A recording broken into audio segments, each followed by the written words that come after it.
Hey gardening friends and birding friends, it's April 29th and I'm putting my Oriole feeder out. There's been reports of Baltimore Orioles arriving in western New York, and since the apple trees aren't blooming yet, I want to make sure they have something that they can snack on when they arrive.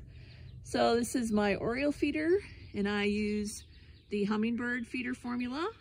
It's a 1/4 cup of granulated sugar to 1 cup of water. You dissolve the sugar in the water and you put it in your feeder.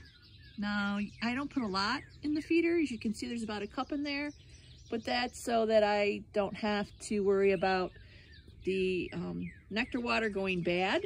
And the other thing I like about this type of feeder and my hummingbird feeders, this is a hummingbird feeder, is I can take the feeder apart and then clean each piece individually. That way you don't have any mold building up in the feeder, and you can clean the holes out and it goes together quite easily. This all just snaps back together and you put that back on.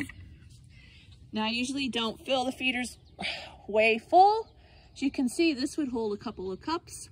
Usually only do about a cup, and you should check it every couple of days to make sure your sugar water has not gotten cloudy. You always want it to be clear.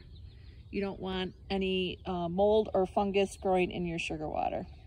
So that's a pretty basic how to feed them.